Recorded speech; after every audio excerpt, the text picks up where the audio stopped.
Hello. We're streaming. We're Twitch streamers. That means we're really cool. Um, Thank you all for joining us. My name is Michael J. Martinez. I am the author of the Daedalus trilogy of spacefaring historical fantasy, Majestic 12s, superpowered spy novels, other bits, bobs, and assorted things. I'm also a member, more importantly, of the board of directors for World Builders, which is why we are all here.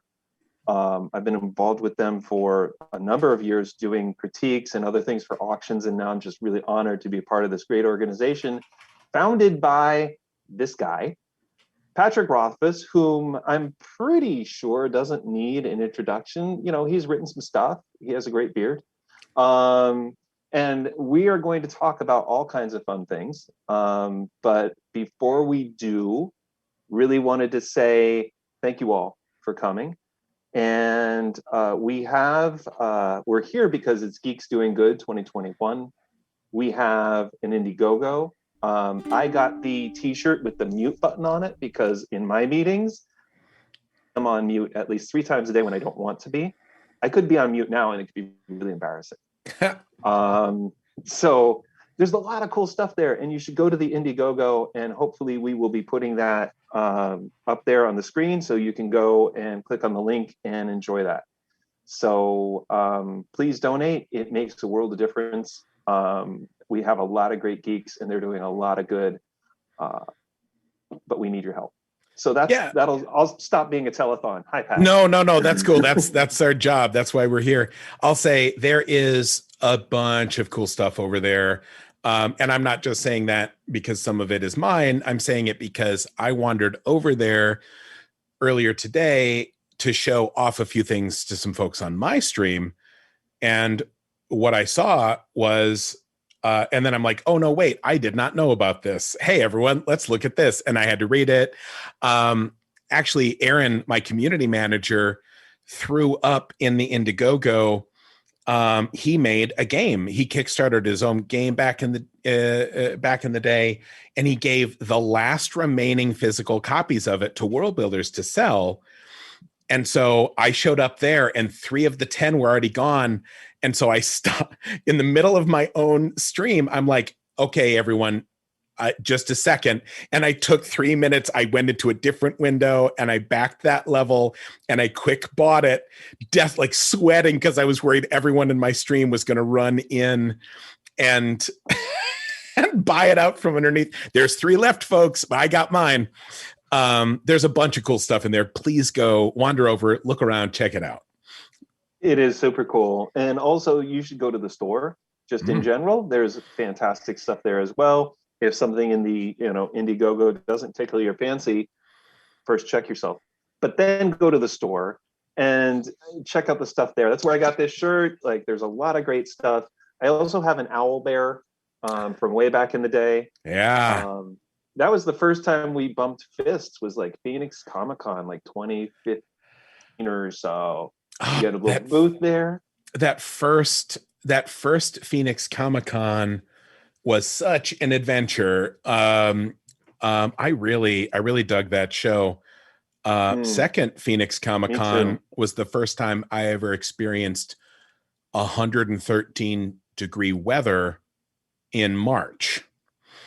It was a terrible harbinger of things to come. Yeah, I never went to the one in March. I was always there over Memorial Day. Well, always. I went twice. But yeah, it was always a great convention. The book track was really solid. And of course, all of the lovely people you got to panel with and then go out with and enjoy. So that was always great. Yeah. It's I was just sort of like, I had a swell of nostalgia thinking like, oh man, getting to hang Kevin Hearn always was like, yeah. He was like, I found the best tiki bar. Everyone can come here and come to this tiki bar. I'm like, how did you find this, Kevin? Like, yeah. Did he take you to Taco Guild in Phoenix? I mean, geez. I got in real trouble it was that very first Phoenix Comic-Con because I went out to Taco Guild and I'm like, oh boy, tacos. And they're like, hey, guess what? They also do tequila here. And I'm like, I've heard of tequila. Tell me more. And then I started to drink some of it. And then my co-parent was flying in with the kids. And my phone was on mute because I'd been on panels all day. And then we got the heads up that they had landed. And I'm like, cool. And I'm like, I'm going to get an Uber. But there were no Ubers to be had. And so I got my butt real chewed for not being there to meet them in the hotel, even though it was only slightly my fault. Yeah. But yeah, we found the Uber situation pretty unreliable, but the tequila situation was quite reliable in many ways. And yeah, Kevin Hearn, Chuck Wendig, like we adopted a fan. There was this kid who bought all of our books at the signing the night before. He everybody, Beth Cato, me, Underwood, so many great folks. And he went to all the book panels. So we're kind of like making plans after a panel, like, oh, we heard they were going over there. Well, we should go. And we see Nathan there and we're like, Nathan, go to the castle. Let's go. And we threw him in an Uber and he just came with 20 of us and he just had the best night and just so happy. And he's super cool dude. And I'm pretty sure he was legal because he was getting his PhD. So okay, good job. The sort of thing that they don't sort of brief you on when you become, an author. It's like, by the way, oh man, and like that really strikes close to home because I got a gig to do a guest of honor speech once, which again was kind of a rare thing. And they're like, please come down here and do that. I'm like, sure, I'll do a keynote. What does that mean exactly? And they're like, talk for slightly less than an hour about something important. And I'm like, done. And so I went up and it's kind of weird because everybody's there and they're either just finishing up eating or they are done eating and you're supposed to be profound at them, which I'm used to a little more back and forth, like Q&A or whatever. But I got up and I talked about books and the importance of fantasy and da-da-da-da-da. And then afterwards, I'm like, well, I'm done. Now I'm off the clock. And some of the people who had come to my other panels, and I'm like, and they're like, what are you doing for food? And I'm like, I hadn't thought that far ahead. They're like, we're going to go get pizza. And I'm like, I'd like pizza. I'm hungry as anything. So I got in a car with them and they're like, oh yeah, we drove up together and we met this guy and he's cool. And he has this friend and she's nice. So there's 6 of us and we go and then and we're just hanging out. And then at one point, one of them says, I said something like, well, so what do you, what do you, are you going to school? And they're like, yeah. I'm like, what are you studying? And they kind of look dodgy. And I'm like, I mean, it's okay if you're undeclared. I spent years undeclared. And they're like, I'm 15. And I'm like, what? And then it turns out the oldest person there is the woman who drove me, who I assumed was I can't tell ages anymore. Apparently I thought mid-20s, she was younger than me, but she didn't look young. She was 20. She was the old woman of the group who had come up with a friend and they had met a person. So 2 of these kids were minors and I was out in public with them. And I suddenly and I'm like, is this weird? Am I legally liable? Have I accidentally done some sort of felony? Is it illegal to go out? I'm just like, oh no, what have I done? I mean, really, it's more on their parents to these kids are wandering around, I guess. And, I mean, so long as you're not providing them with alcohol and cigarettes and other things, then, you're fine. Their actions are their own, and you're not necessarily in a guardian role. But of course, I'm not a lawyer, so I could be wrong. If anybody's a lawyer in the chat, let me know. If anyone watching this is a lawyer, this is all just a fictional story I've created to illustrate a point. Because writers. Yeah. But and yeah, I mean, I don't think you'd be on the hook for anything, but it's still, I would be in the same boat as you. I'd be like, what have I done? yeah, and it was sort of like we're at a pizza place, but it was a place where it's like, yeah, come have pizza, and because it's Texas, you can buy beer. And I was also, and I'm like, if I'm going out to dinner with fans, I don't want anybody to buy me food, so I was gonna buy everyone food, but I'm like, I could have like, if I wasn't going to be like, hey, does anyone else want a drink, because it didn't have that vibe. But like, if one of them had said, I'd love a beer, jokingly, and somebody had brought out a beer and it had gone on my credit card, I'm like, well, maybe now I go to jail for forever by accident. Anyway. And worse in Texas, which is a thing in of itself. Yeah. So, here's the thing. I will anecdote all day, but you have promised me that you will tell me about this book you're doing, and we get to talk about it, because I heard the concept and I was excited. So please lay it on us so that we can have this good book talk. It's, well, thanks. And so I've been working on this for, oh my gosh, almost a year and a half now, little more than a year and a half, based on the concept. So my wheelhouse is historical fantasy. And I really wanted to take on something very historical about the Arthurian legends. Because when you think of Arthur, you really tend to think of, I mean, maybe this crowd doesn't, because this crowd is smart and they know their fantasy very, very well. But the general public tends to think of jousting and the Holy Grail and beautiful castles and damsels in distress, and something roughly around the 14th century. When the fact of the matter is, the history of Arthur dates back to roughly the end of the 5th century into the 6th century in a very specific part of England.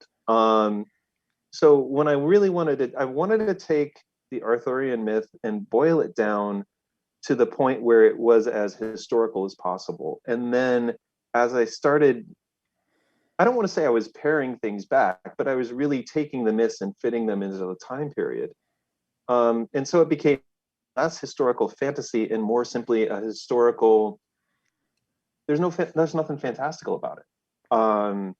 I really went down, like, if there was a dude who fought off the Saxons and kept the Roman British rump remnant of Britannia alive for an extra 50 years, it was this guy, Arthur, and he had to have done a certain number of these things for all of these myths to come through. What would that look like? Being in historical fantasy, you do a ton of research.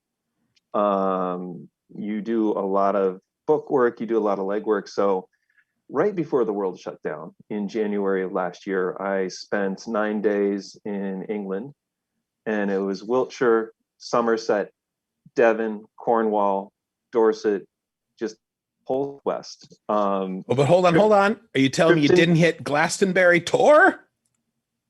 Somerset. Yeah, I totally did. Oh, okay. Sorry. I think this shows that you know the geography. I was waiting for it to come up because no, it's all of it, man. Okay. Glastonbury Tor, Glastonbury, went into Wales for sure. But for me, the biggest thing was finding South Cadbury Castle. It is one of the few ancient hill forts that is not protected by English heritage, so it's private. But they still let you hike up it, and they actually graze sheep on it. Huh. And if you look on sort of the hilltop, there's sort of this ring around it, and it's actually grass and mud covered stone, and that stone's been there for well over 1,500 years. They think, there's a lot of debate where Camelot really was, but I'm going with that one. Yeah. And because it made sense from the geography, from the Saxon incursion, all of that stuff. And I just want to be able to say that I walked the walls of Camelot. Yeah. So it was a great trip. I nearly ruined a really good pair of winterized hiking boots because we're literally talking 4 inches of mud. Well, But that's historically accurate too. Well, I mean, that's the thing about Arthur, right? We got these clean, shiny things. I remember no Excalibur 1979, was it? Oh, and everybody was in that. Yeah.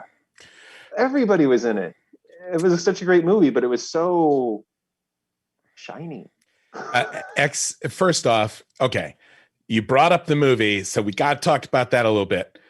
First best thing, Merlin's head thing. I wanted one as a kid, that metal head thing. It looked so cool. Metal skull cap, best, like weirdest, best wizard ever. Patrick Stewart killing it like he always did. Yeah. Oh, man. But also Liam Neeson was in that briefly, wasn't he? Like super young. I thought he was. Oh, I believe you, but it's been so long. Also, that was the first place I ever heard Carmina Burana, which for me was always just the Excalibur music. And then I'm like, oh no, this is public domain, and you just used it because it's dramatic and cheap. But yeah, it's that was such a stunner of a movie. Again, back before it was cool to make a fantasy movie. Yeah, and it was highest of high fantasy for sure. Yeah. Now, can I? Because what was great is when everybody who's watching this, when Michael mentioned that he was doing this, and immediately I was like, oh, I have done a lot of this research. Like in freshman, when I was a freshman in college, I did my research paper on the Arthurian legend. Now, to be fair, I was a lousy student then. Not that I ever stopped being a lousy student. I also didn't know anything about research, but I did research, found interesting bits and pieces. Then in grad school, I also studied some what was the category? It was in the medieval time period, but medieval is very broad. It was effectively all of the French literature, like so like the Vulgate cycle and all that stuff. Oh no, I did that before, and I love the Vulgates and like the oh my gosh, my whole things just shorted out in my head. I've lost all the words, but no, William Marshall. I studied William Marshall, but of course that's historical 14th century where there were tournaments and you had this all the economy was, and everything was built around it. So I've studied a bunch of this. And so like everybody, when he mentioned he was doing this, I was like, oh, do you know this? And he's like, yeah, because I and then I'm like, oh. And so like, first I was full of joy that I had someone to talk to about this and tell things. And then quickly I realized that way better, I could have the joy of somebody who knows more than a subject tell me things. I mean, I'm about more, but I can certainly do my best. I mean, Well, and also what I'm curious about, because you're going like the darkest of like so dark age, it's I don't know when technically the Dark Ages were, but like 600 to 900. Yeah, I mean, basically, as soon as Rome shut down, as a going concern, in terms of the Western Roman Empire, the Byzantines, of course, kept on for a very long time, but really, in terms of Britannia, it was roughly 409. When Rome in and of itself was basically like, we need y'all to look to your own defenses, and we're gonna pull the legions out because we got all these other people who are kind of getting antsy, Goths and Ostrogoths and that sort of thing. So good luck. Don't let the door kick you. So you had all of these Britannic Celts who were very Romanized. They saw themselves as Roman citizens, right? And it didn't matter where they were, where they were from. And there was certainly a mix because you had, due to the legions, there was a lot of movement in the empire. So you could have had very much, descendants of Africans living in Britannia as Roman citizens, and people from Sarmatia or Cappadocia or wherever living in Britain as citizens. Maybe they were there for trade, maybe they were there as part of the military. So it was much more diverse than give it credit for, which goes to so much of what we're seeing in fantasy lately and in historical retellings. Like, no, you really can be diverse. Right.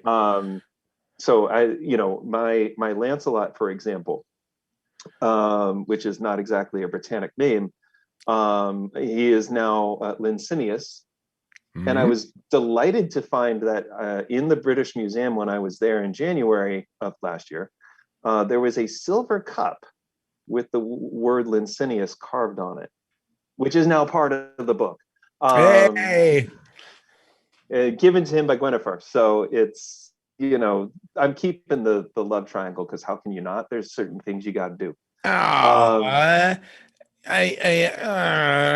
mean, is okay. No, but keep going because I want to talk about the love triangle. All right. So, but I also made him Lincinius Africanus, so that you have, these people did exist. These people, there is a huge diversity of people within Britannia, and it stands to reason that at that period of time, even 100 years after Rome left, their descendants would still be there. So, his grandpa was in the Legion. He's, started as a subsistence farmer, but had that training passed to him through the generations. And here he is, with this young kid, Arthur, who did pull a sword from a stone, still keeping that as well. There might be some chicanery there. And wants to make a difference and wants to protect Roman Britain, Britannia, the concept of Britannia, the concept of Rome itself, for that population is important. It means something to be civilized. We're all that's left. Right. We're what remains, and that's really powerful. They tried to protect themselves in around 450 by bringing in Saxon mercenaries to protect themselves against the Picts. But then the Saxons, according to legend, Vortigern basically stiffed the Saxons. Like, I know I was going to pay you this, but really I'm just going to pay you that, and it's going to be fine. And the Saxons were like, but you said, well, no. You have a really nice island here. Hold on. Isn't that the guy who said, he's like, he hired them as mercenaries, and then he's like, I'll pay you this much. And then he minted new coins with less silver in them. And then he went to the head of this group of people and he's like, here you go. And they're like, it's like, and there's way more to the story, but the famous quote is, we fight like real men and we will be paid with real silver. And when you come back with that real silver, then we'll be okay. And it was like, and it's one of these great like narrative moments, whether or not it really existed. And there's so many different stories to it. It's like, I've heard that story. I've heard the story where it actually took more soldiers for the Saxons to beat the Picts back. And when they went to pay the additional soldiers, Vortigern was like, no, dude, this was a fixed price deal. I hired you to fight them off. You did. In any event, Vortigern wasn't smart and realized that he basically invited a foreign army into Britannia, ultimately did not pay them. And then they're like, hey, so we're just gonna, like, didn't you need us to protect you? So basically that started the Saxon migration into Britannia, because they basically took the land that was owed them and then said, hey, cousins, come across. This is nice Yeah. stuff. And it wasn't a series of wars. It really was. There's still plenty of land to go around, because when the Romans left, all of their civilizing influences, their water supplies, aqueducts, sewers, all of these things, the civitas, the notion of that community of a city, so many of them just fell apart. So you're back to subsistence farming. People died. Oh It, yeah. it you know, You have a it like huge it die just off because you can't support that level of population without. yep. Oh yeah. There was hunger, there was disease, there was all sorts of stuff. So it wasn't so much that the Saxons invaded per se. They basically went and kind of took over where the British were dying off. But there was still resistance for sure, because they were pagan. The Roman Britons were Christian, so there was certainly some of that. But it really took an organizing force to stop that migration of Saxons, and it happened roughly around 500 to 550. And that's where the historical Battle of Baden Hill, roughly Right. from 500 to 517. I'm calling it probably around 517. Most people say 500. I get to choose because it's my book.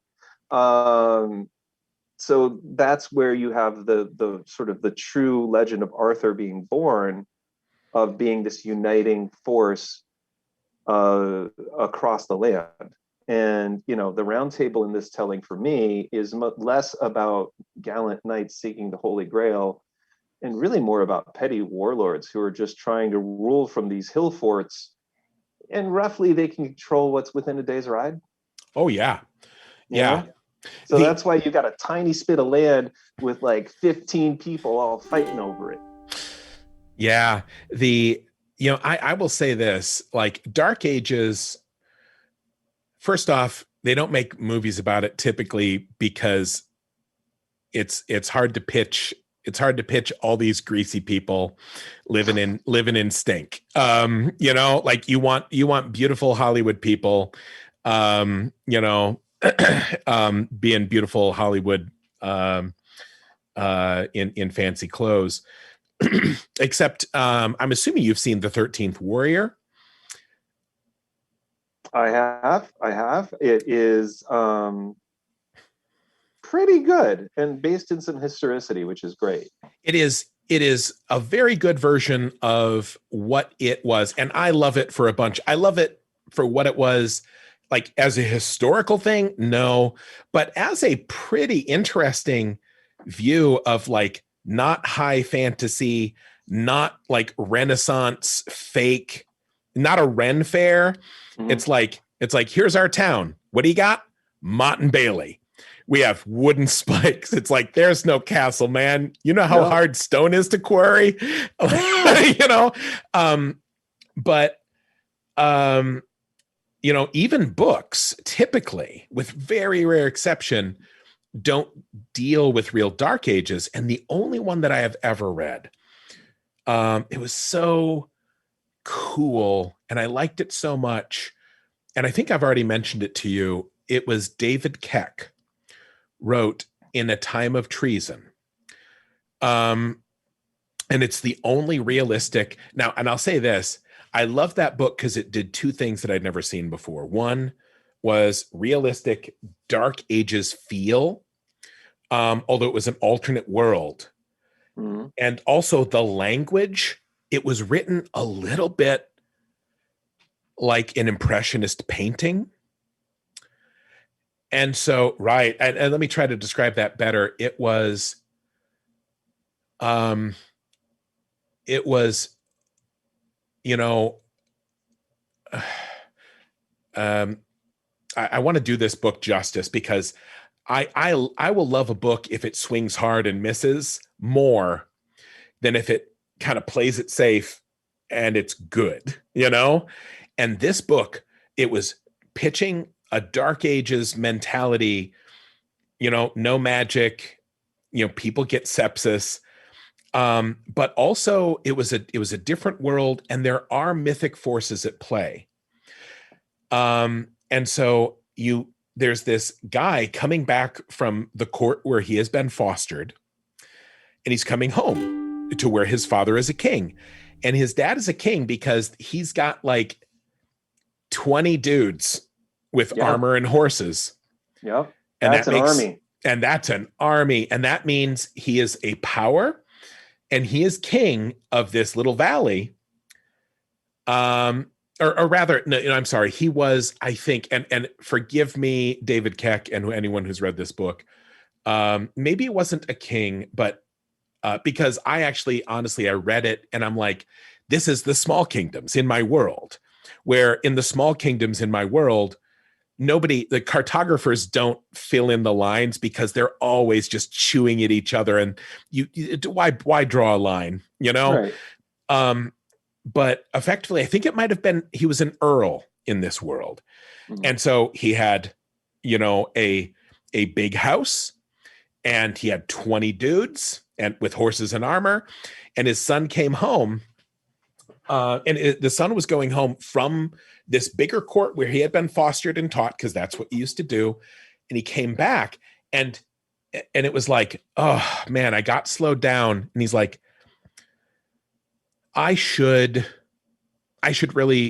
stop at a farmhouse and stay at the farmhouse, because like I might not be able to make it all the way through the wood by the time the sun goes down. And yet there are things in the wood at night, and I don't want to deal with that.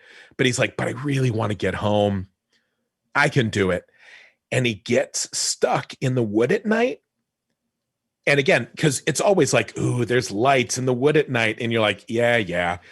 He gets stuck in the wood at night, and he's like, I cannot ride a horse in the dark, which guess what? You can't through a dark, not through the sort of road they had back in the day. Your horse will fall and hurt itself, and then you're done. So he's like, well, I guess I'm going to stop it. I'll build a little fire. And he's in the wood, and something shows up, and it towers over him. And its eyes were coins. Its eyes were silver coins in the faint light of the moon that came through the branches. And I'm like, hold on, is this a typo? Are its eyes like coins? And then I read it, and I'm like, no, its eyes are coins. And I'm like, hold on though, is this a weird Coraline thing? And that's when I realized what he was doing. He was giving me a Dark Ages world, and there is scary stuff actually here. It's not enough that you can get sepsis. It's not enough that it's dark and you don't have a flashlight. There are things in the woods at night, and you were a dumbass and you didn't stop at a farmhouse. And now there is a thing, and its eyes are coins in the dark, and it is powerful and you are not. And I'm like, I love this book. And at one point, spoiler alert, this guy gets into a fight and his horse dies, and he doesn't get to be a knight anymore because he doesn't have a horse. Now he's a dude who has yeah, you're basically, you bring your own stuff. Yeah. You want to be a fighting man? You want to call yourself a knight, or in this case, an equus? You need to have a horse, and you need to have some armor. And that armor probably got handed down from the legions. That armor has been patched and reworked. These bare handful of people left who can do that. Mm-hmm. And yeah, I mean, my Battle of Baden Hill, they say Arthur slew 10,000 people that day. There weren't 10,000 people around. I know. He maybe got 5, and five people. Because the armies were maybe the big Saxon invasion. I forget at what time period, but I think it was one of the earlier ones. 3 longboats, so less than 100 dudes. Wow. That was an actual invasion. So that gives you a sense of the scale. The big battle that I have, Battle of Camelot, 537, and it is like the battle for the heart and soul of Britannia, etc., maybe 500 on each side. And that is the biggest battle that land had ever seen. It is cool to me to see those things. And again, the little bits of this book, it did so much and it got it so right. And I really liked it. But, and I was always sad that more people didn't read it. But like, I think that particular mix was a hard sell on a couple of levels. And the descriptive language was really beautiful. But the Strange World and Dark Ages, there's a scene that I'll never forget because like finally he meets up with a troop of people and they're like, because like when his horse dies, he's like, oh no. And he's like, now you're a dude who has to carry a 40-pound sack of chainmail, which without that you're a peasant and not even one that gets to farm. You don't have a hoe, my dude. So carry that chainmail.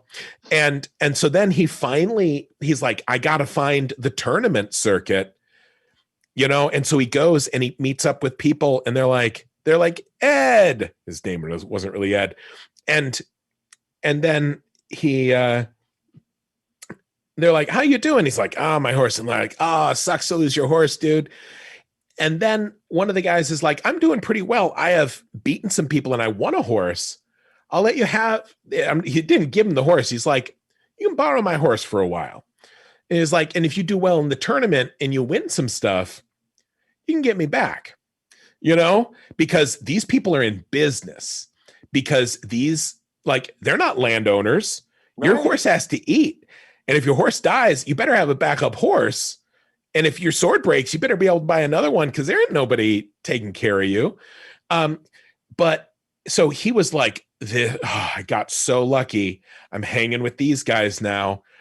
But then also, he doesn't have a squire, and so he's like, where's your barrel at? And they're like, barrel of sand's over there. And so he takes off his chain armor and he puts it in the barrel of sand because it's all rusty, because it's not good iron. And he puts it in the barrel of sand and he spends an hour rolling this barrel of sand around with his armor in it to like buff out all the rust. And then he has to oil it with fish oil because otherwise it's going to rust. And if all this armor rusts, and I'm like, I love this book. I love this book. I love a portrayal that shows like how real this was. But now, what I don't understand is like why that would be such a hard sell. To me, this story, especially the Arthurian legend set in the proper time, the post-apocalyptic story. Yeah, it really is. The apocalypse happened. The Romans left. Right. And you kind of a land people. They discovered Roman villas, okay, that actually had holes in the floor, in the beautiful mosaic, the heated floors with the water underneath, right? They had holes in the floor because people were using that for like shucking corn and making food and other things. Like they went into these beautiful, beautiful buildings and were basically like, it's got a roof. Great, bring the horses in here. They'll be sheltered. Because it always did rain in England, always will. So it strikes me as a really, really interesting setting. It's not foreign. We've seen enough of all of these apocalyptic stories. That's what this is. You are hanging on barely, and you're trying to rebuild and further a civilization that you hope hasn't escaped. And that, to me, is a really compelling story, more so than the Holy Grail. Yeah, I hear you.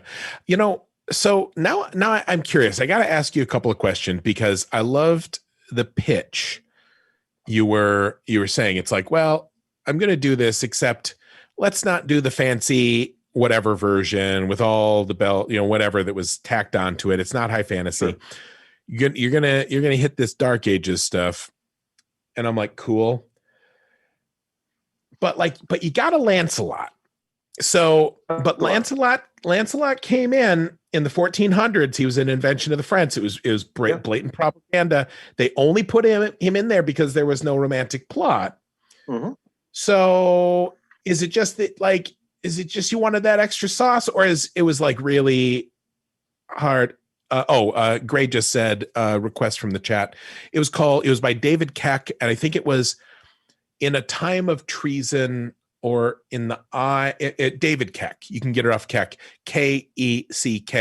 Interesting side note, also slang for pukin.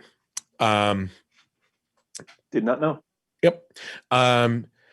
But so and there's oh, you know, I also want to make it clear, I'm not saying defend your choice. I'm saying given that you were pairing other things out, why not pair out Lancelot?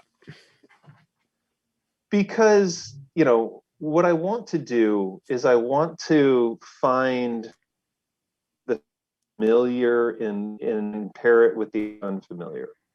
I want this setting to be as gritty and realistic as possible. I want the mud, and I want, you know, the rusted armor, and I want, you know, we're using the old basilica and the civitas as a stable. I wanted those things, but I also wanted it to be accessible, recognizable as Arthur, but just in a very sort of realistic setting. So that's totally licensed in my art. And for when you think about the myth and the man and how he was put together, that was something else that really intrigued me. And one of the things that I'm doing in this book is telling the Arthurian story from everybody else's point of view. And we talked about this as well when we were chatting. Everybody else's point of view except Arthur's. Right. Because we see him as a leader. We see them as a hero, as a savior, as a husband, as a flawed human being, as a tyrant, as however we want to see him. And those fast and reflections are really important, especially when you're talking about this sort of like hero saves the world type of thing. It's easy, even in a Dark Ages greedy setting. So I really wanted to explore him through different people. So that's why I kept Guinevere and Lancelot, or Guinevere and Linnaeus. There is, you know, there's Morgan. You know, there's a King Lot, Lucius. There's a Pellinor, although I gender flooped her. Pellinor. Oh. No, there in Roman, and you know, there's only some. It was still very patrilineal, but there were many cases in which, more so than in, you know, later eras. So I was like, you can have that happen. Because I think when you think about some of the women in Arthurian myth, they were formidable, but also sidelined. So I didn't want that either. So yeah, I'm taking those characters that we know, and I'm just trying to give them a new perspective and a new life, and use them to tell Arthur's story in this particular setting. So yeah, I mean, I'm totally, and I'm not. The myth itself isn't the historicity; it's the setting. You know, the myth itself, I'm actually exploring across the breadth and depth of the entire history of that myth. Maybe not the Clive Owen movie, but although that was the closest in terms of setting.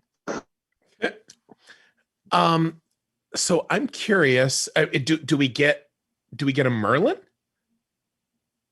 You get a Merlin, but it's just a bird. Sorry, bad joke pun. I love it. No, you know, think about, again, civilization is toast. A book, an actual physical book with writing in it, I mean, is really rare. Yeah. People who know how to read those books is really, really rare. Someone who is educated, someone who probably came through the church, someone who maybe disagreed with the church and was called a heretic. This was the age of Pelagius. Okay. This was the age of Pelagius. I'm probably pronouncing that wrong. Pelagius, who believed the free will was ascendant over God's dictate, and was cast out and all that sort of thing. They did not like that at all. No, they had an issue with that. So, like, this was a time period, and, you know, it was very easy to be educated and an app. If you have a collection of books, the church says you're not really kosher, so to speak, and you know, you kind of look shifty, and you can do stuff with engineering, chemistry, and learned things, you're a witch. I mean, yep.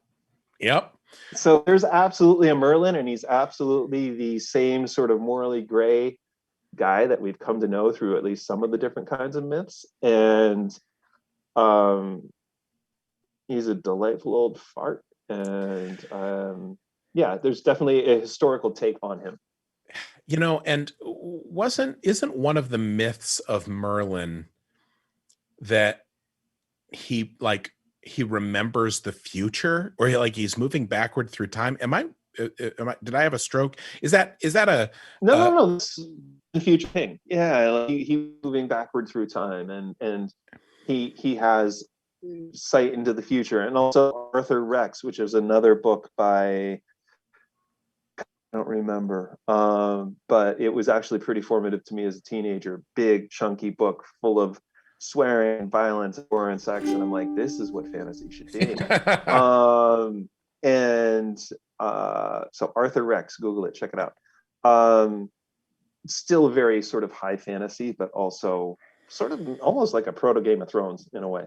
Kind of interesting. But I lost my train of thought. I don't know where I'm going with that. Which is moving backward through time. Right. So I mean, that's been part of it. And I also, again, that just may simply be that you have somebody who,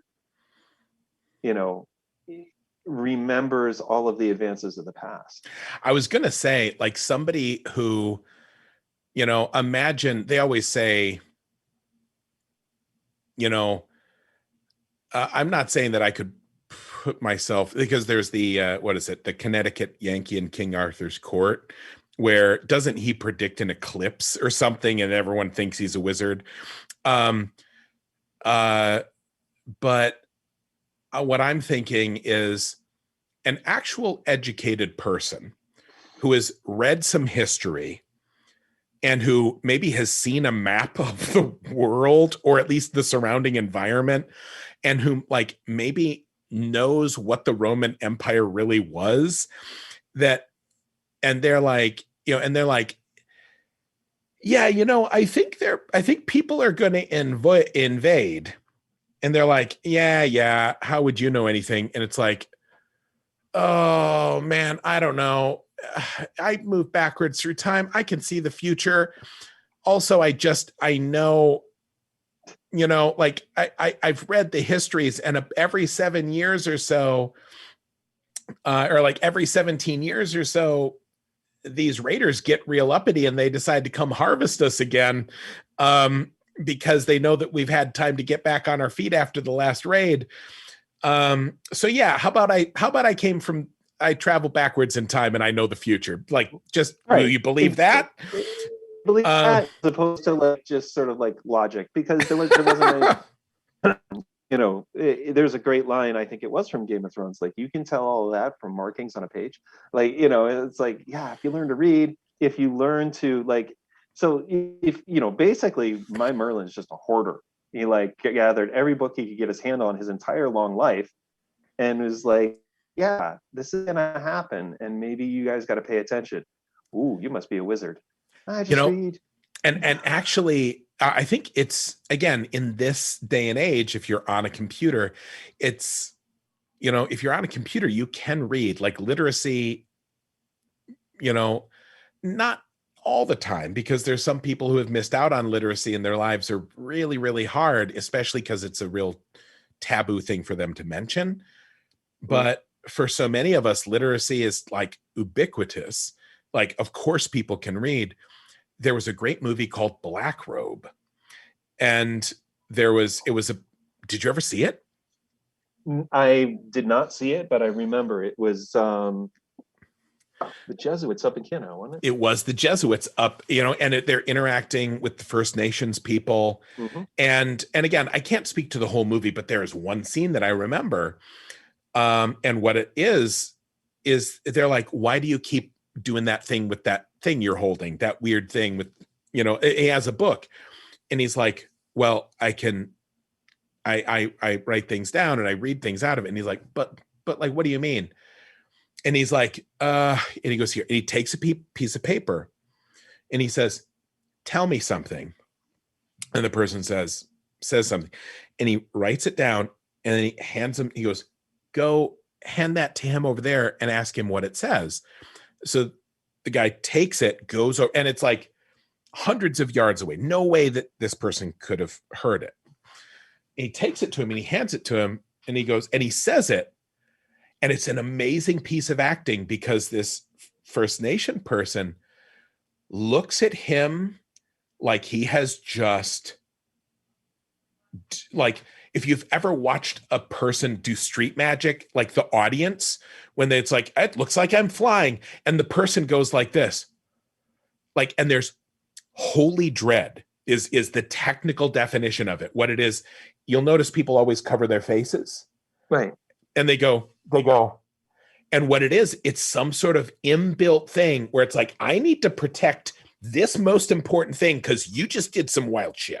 You did something I don't understand. And I don't, did some really strange stuff. And I don't want that in my business at all. I gotta keep that out of me. What this person has done is absolutely magic, because a lot of First Nations people, they could keep records. There was written communication, but there was not language, not like transcription level language that I've actually seen. Like a lot of it was like paintings, and you would sort of read them like a story, or even sketches, but they were highly interpretive. And so like it absolutely was magic. Book was 100% magic to people who don't have book. So that's cool. That's a great take on Merlin. It totally is. Again, remember, civilization is just toast. It's just about done, hanging on to what's left. So yeah, I mean, little things like I went down a little bit of a rabbit hole that I tried to avoid in terms of like, well, what kind of government are they going to do? Like, how is this going to work? Are they going to, and I went a little too deep. I'm a political science major. I clawed it back because like taxation and trade, we get back to the Phantom Menace, and we don't want to do that. But those are the things that when you are trying to preserve and even promote actual civilization in the face of, we haven't as a civilization truly regressed since the Dark Ages. Like, imagine if that happened. Like, all of the power grid, the internet, all of these things went down, things would be really crazy, especially, and of course we have the density of population to get absolutely murderous. Like, you eventually, once you kind of work through that, you're going to want to rebuild. How do you? You're right, because even the Black Death, it just moved power around. It did not destroy all power. It like not everything fell apart. Mm-hmm. And in a lot of ways that led towards a lot more egalitarian things, because suddenly all your peasants died and labor was worth something, and they knew that. So that is interesting. You're right. Since and again, actually, I'll say, just because I fall into this trap too, I'll say, in terms of Western civilization, actually, that apocalypse did happen. It was here in North America, where all of the First Nation people in North America, like the Aztecs, they had this amazing society. And they're still trying to figure out, like, there was commerce and building and roads and everything. It's just that they didn't do a lot with stone or metal. And only now they're uncovering. It's like right before good old Chris Columbus showed up, like, they were thriving. They were absolutely thriving. There was a huge civilization, but then there was a die-off. It was like people showed up, like the Europeans showed up here after the apocalypse in North America. Like, there was a huge plague or war or climate change that destroyed that civilization. And we don't know why, because we then also destroyed more of that civilization, and there weren't written records. Right. I mean, there was an absolute shift that happened. There was a civilization here, and it did decline. And then that successor civilization is the one that Europeans came in and blew up, Yeah. destroyed in a way.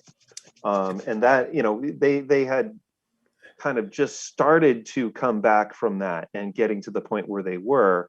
And then and there was absolutely, with like, the Aztecs and Caribs and everything else, there was trade, there were things that were happening, because there had to be, because when we brought smallpox, that trade and that movement of people really laid a lot of low.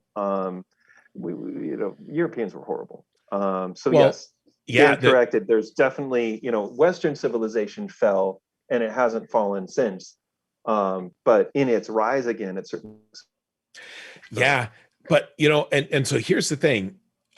When you're pitching this, after you finish this book, right? Because you really, I love this concept of, this is a book of post-apocalyptic fiction. I love that.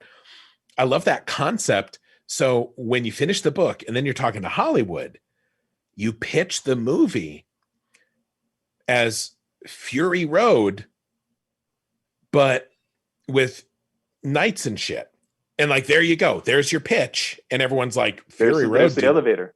Yeah, the Fury Road did real well. Everybody loved that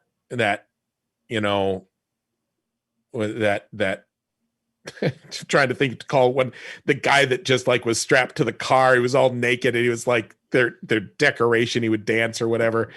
And I'm like, playing his electric guitar. Right. Yeah. Like that, except, oh my God, I would be angry all the way through that movie, but I would watch it. I would watch it. I mean, let's put it this way. That movie is exactly what it wants to be. It is no less and no more. It is exactly what it wanted to be. And by God, it hit it out of the park in that regard. Are you going to do a Nimue? So I have a Lady of the Lake. Oh. I visited the location of the pool that we believe, at least local legend, out in the Dartmoor area, was the actual pond. Now, because I'm not doing magic and I'm not doing a thing,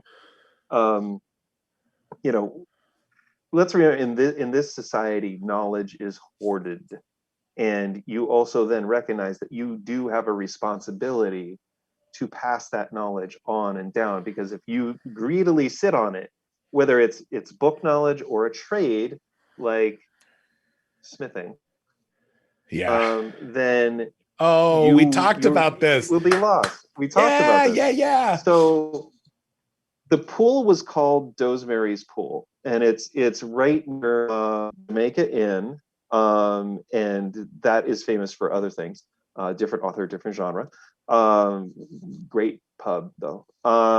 So it was only about a mile away, and it's this beautiful pool. It's called Dozemary's Pool. And so I'm looking at it, and I'm like, Dosemary is obviously a female name. So the Lady of the Lake, and you do need, water to be a decent smith. So the Lady of the Lake is essentially Dosemary, and she is a smith because her father, all he had were daughters. So, or at least the ones that survived. So she learned the trade. And that's not unheard of. Again, in Roman times, daughters and wives taking over business interests for, as part of the survivorship. So that's my Lady of the Lake. And that's where you're getting a certain fancy sword from a watery tart, as the Monty Python folks said. Yeah. And I remember and so here's the problem with something that is this cool. Immediately I'm like, oh no, wait, you could. Oh wait, you could. And I'm like, this is. Oh, believe me, there was multiple theories for sure. There's multiple ways you can do it. Well, no, and part of it is like, it's a lot of the conversations that I would just have with friends back in the day. And I keep forgetting that this is a book you're actually doing. And I'm like, ooh. you know what you could do? And I'm like, no, wait, you don't. No, you don't do that with somebody who's been working on a book for a couple of years. You let them do their book and don't pitch them ways to do their book. Um, But um, it's cool because that's the whole idea of doing the book. There yeah, are a million different ways to do Arthur. There really are. You could go super high fantasy. You could do Mr. Avalon. You could do Arthur Rex. You could do Clive Owen, Jim Bruckheimer explosions along the Scottish borders. Which what? You could do all kinds of things. And I think the most important part of the myth is understand, which I don't think we've done, is understanding the time period and understanding the guy. yeah. Because the one of the things that other struck me as well is like when I really started thinking about this book in sort of late 2019, for various reasons, the concept of leadership was on my mind. I Maybe wonder why. because like what does it take to truly lead? What does it take to bring people together for a cause? Because you know, political people are, I think, inherently selfish. I think they want power, they want prestige. You know, their altruism varies, let's say. Yeah. Um, so I had a lot of that in mind, and so when I think about Arthur, you know, I in addition to doing this super dark ages type thing, I really, and the reason why I have different POV characters interacting with Arthur at that remove and not getting into his head is I wanted to see that how you view the same guy through different lenses. You know, this is the leader that I love. This is the leader who really sucks. This is the leader who I don't trust, who I'm married to, who's my best friend. Just different things. And that to me was really intriguing. So, Yeah. I mean, somebody thought, you know, the previous president was a leader. And I'm sure many somebody people did did. somewhere. Yeah. Many people did. I mean, they obviously voted for him. Um, but you know, I mean, it's such a polarizing person. You just saw everybody had a very distinct take, and I kind of wanted to take that same thing with Arthur and say, how does Guinevere really feel about him as not as a husband as well, but like as a leader? Should he be doing more? Should he be doing less? Like, there's a lot of complexity to individual leaders that I kind of wanted to explore. So And I'm still just exploring because it ain't done yet. yeah, I hear that. And I know we're kind of getting towards the end of our allotted time here, which I could talk about this until the sun went down, except the sun already went down over here. Um, uh, oh no, I lost my thread. It was we were talking about. Oh, right. I know Sustainable giving. you're. Oh yeah, that's right. We're doing a charity thing. Um, we're going Oh to. no. Uh, but before that. This is to confirm. Do I remember correctly? Is this multiple people doing like first person perspective?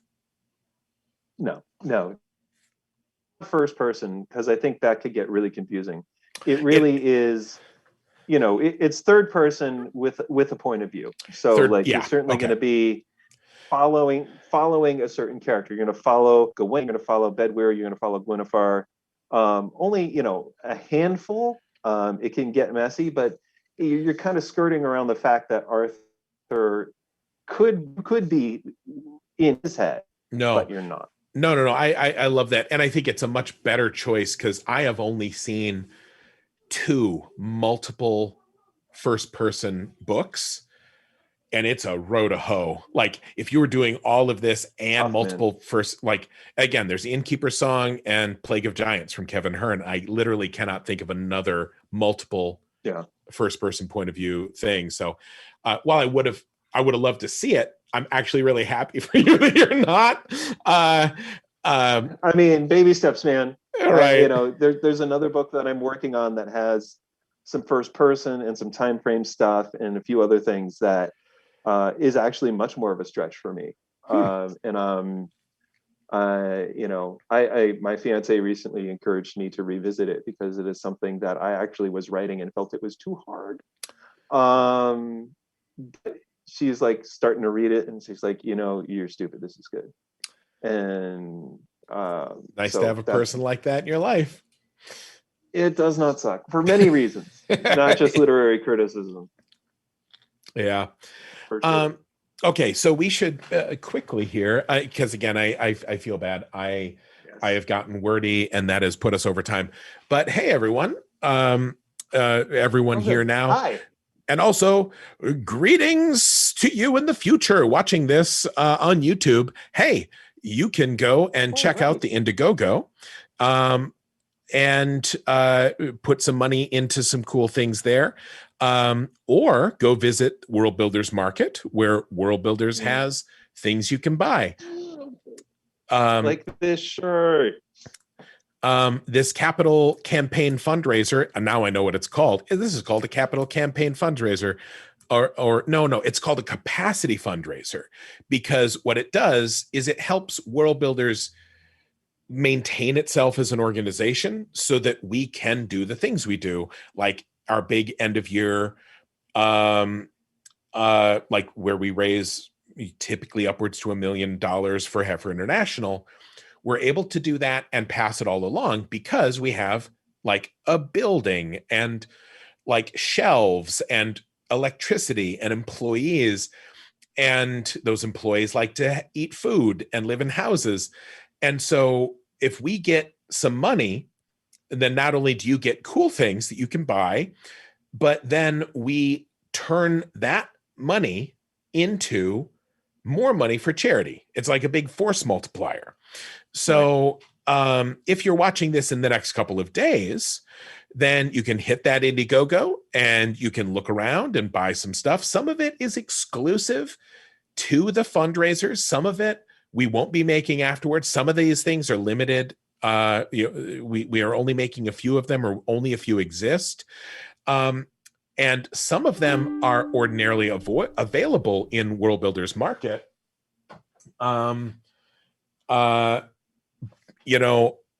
available at other times. This is a comic that I love. I should send you a copy, Michael. And I'll say it.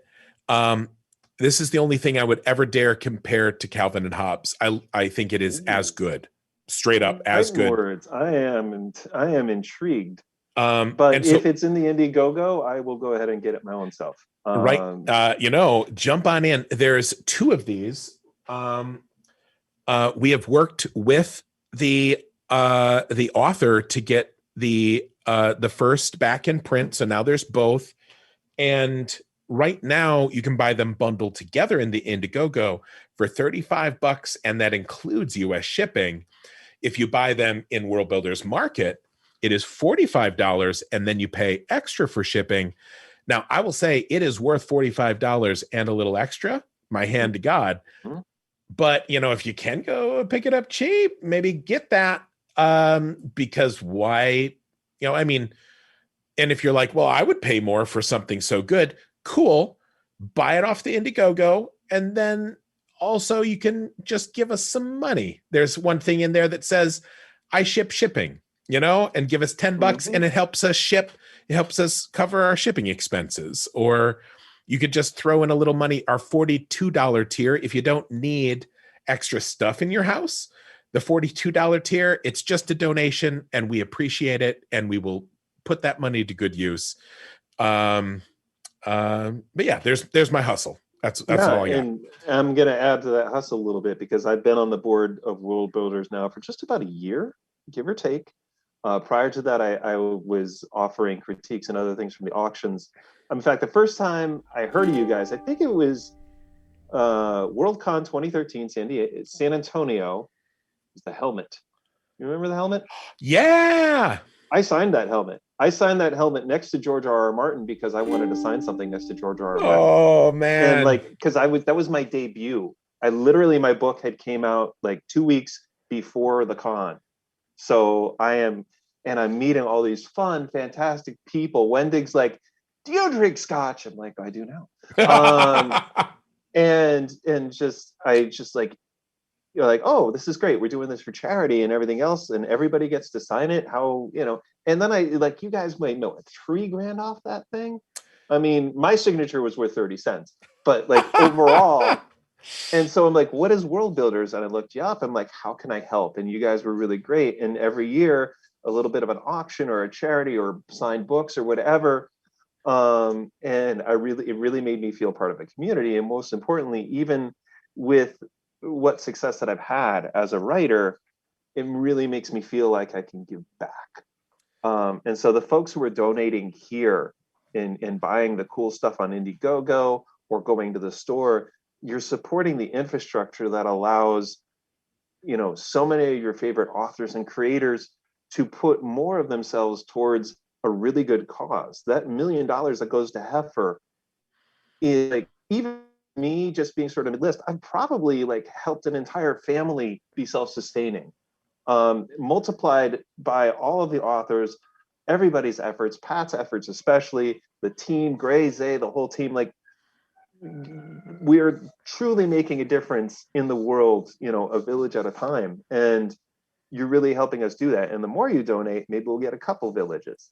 And maybe we've got ideas and plans, like, this thing could grow, so huge in the coming years. I have a really good feeling about the potential reach of this charity throughout the geeky community. So that's my hustle. Go buy stuff, enjoy the heck out of it, and help us keep doing this really cool stuff and change the world a little bit. Yep. And I'll also say, if you've already jumped in, you've already bought something, or if times are tight, do not make your life hard, because you got to put on your own mask first. But if you love what's going on and you want to help, you can certainly share things around on social media. Or here's actually my advice, because we're all on social media and we all know how to ignore everything on social media, because that's the only way that we can survive. But if you see something and you're like, oh, I know someone who loves Murderbot, or, oh, I know somebody who is nuts over Mary Robinette Kowal's A Lady Astronaut series, then maybe you can send, like, don't just at them in. Go ahead, do that person a favor. Hey, everyone, you want to do your friend a favor. You want to be a good friend. You find one of those things and you send them a link and say, hey, I know you love this. You can buy something and it's for a good cause. That is honestly one of the best things you could do for World Builders, because the reason that all of y'all are here is because somebody brought you in and you found us. If you help people find us, that is how we have grown to what we are today. So when I say spread the word, you don't need to have 100,000 Twitter followers. You could just tell a cool person, because we like hanging out with cool people. Yeah. As evidenced by Michael. Also, I got to say, Michael, you told the story of how you got involved.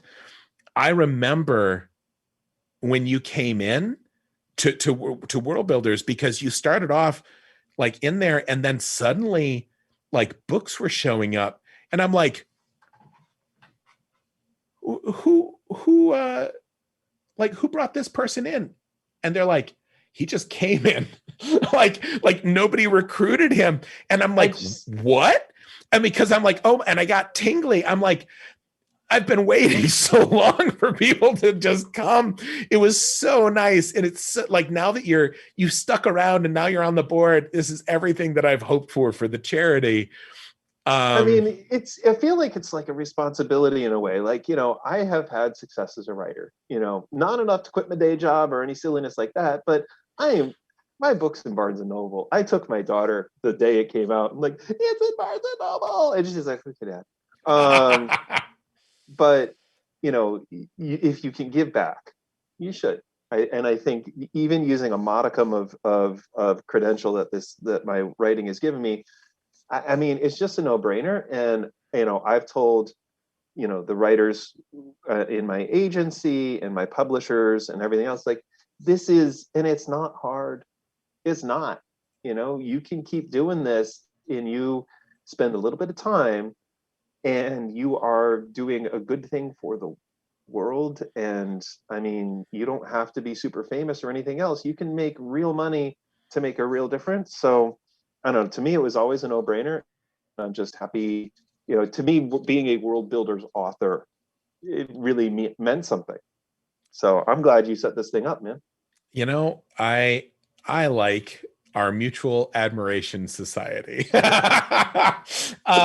Okay, but I feel like I really should let you go. Okay. And also I think my kids they've been making dinner while I'm here. Like how cool is it that they grow up? They grow up, man. My daughter is starting her senior year of college in September, and I have my fiance and I have one on the way as well. That's right. We're going to talk about babies, me and you. I want to talk about babies. Next we do this, we're going to talk about babies and parenting and the joys and travails of being responsible for humans. Cool. All right. Thanks again, Mike. Thank you everybody for hanging out. Amazing. And as are you. And thanks for everybody hanging out and for your past, current, and future names and pieces. Really appreciate you guys.